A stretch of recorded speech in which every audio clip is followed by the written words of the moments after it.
I came here 45 years ago as an apprentice at Trinity Rep, and I came from traditional theater. What I mean by traditional theater is the designer would show his rendering of the set the first day of rehearsal.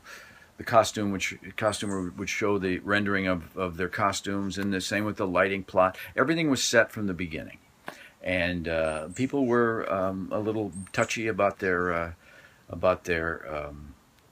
scenery. You couldn't put your hands sometimes on the walls, get your fingerprints on the wall. It didn't matter. I mean, you could be doing a play about coal miners, and they say, don't touch the coals because this designer has them set exactly the way they. So that's the world I came from. And then about, I don't know, 10 years later, maybe 15 years later or more, I had never directed before. Adrian asked me to direct a production of Billy Bishop Goes to War, which is it's a concert piece. It's one actor and a piano player telling the story of his life as a World War I fighter pilot. He's from Canada. And I read the play, and I didn't know what to do with it. And it was a concert piece. He stands on stage, talks to the audience. So Eugene was my neighbor, and I said, Eugene, he wasn't scheduled to design the play for me, but I said, Eugene, I don't know what to do with this. It's some kind of concert piece. I said, maybe we should put like a black curtain behind the piano and propellers, maybe some pictures of I don't know, Quonset huts. Because he said, let me read it. I said, yeah, because I don't know. I maybe pictures of guys in World War I with the planes and just hang them all. He said, let me read it. Okay. So next day he comes back, and I said, what do you think? He said, let's do it in a bar. I said, we go to a bar and we do the play in a bar. He said, no, we'll build a bar in the theater. I said, again, Eugene, I can't quite. He covered the entire theater over, the seats, and he built a bar. And if you went to the theater, you went in that bar. And if you wanted to sit, you found a seat, just like you do in it. It was this kind of seedy, cool old bar. There was a piano player, and so this place is filled with people. And they're sitting down talking. Some people are playing pool, and the piano player's playing, and he's playing old songs from that time. And the audience is singing along. And in the middle of this, in walks this guy in a World War I outfit, uniform, and he hangs his coat up, takes his hat off, sits at the bar, has a beer, talks to people, goes over to the piano. Everybody's singing songs, he's singing them, and then the piano player starts to play the first song from the play.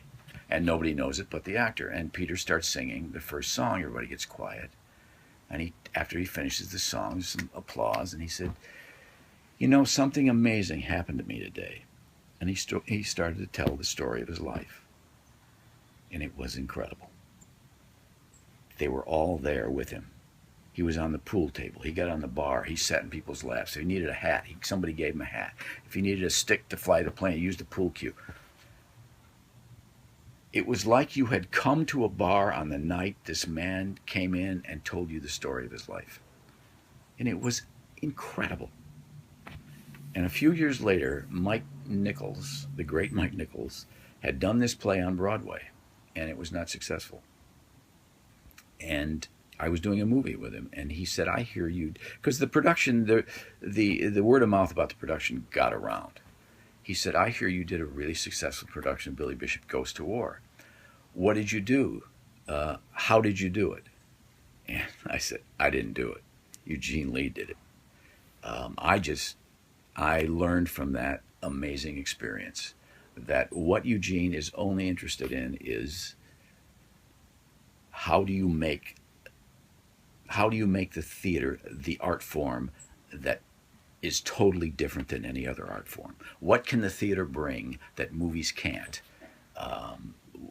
And that is the connection between the actor and the audience. Eugene's only interested. He's only interested in making that experience fabulous. And with Eugene, sometimes we don't even know what it's going to be until he watches rehearsals for a week and sees where the play is going. Many times in the middle of building something and you're on this set and something's not great, he'll rip it down, he'll change it. Change. Keep working at it. Figure it out. It's a collaborative art. And I can't imagine doing it any other way now. I've learned so much from him.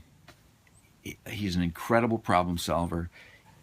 As he said to me once, if you get the big picture right, everything else falls into place. But if you don't, you'll be shoving square pegs into round holes the whole time, and that's absolutely true. But if you get the big idea right, everything else is easy from then on. But just let me say, congratulations, Eugene. Nobody deserves this more. The only thing that I would say, if there is an Artist Hall of Fame that you're not in, that would be a crime. So this is so well deserved. Sharon and I send our love and wish you congratulations.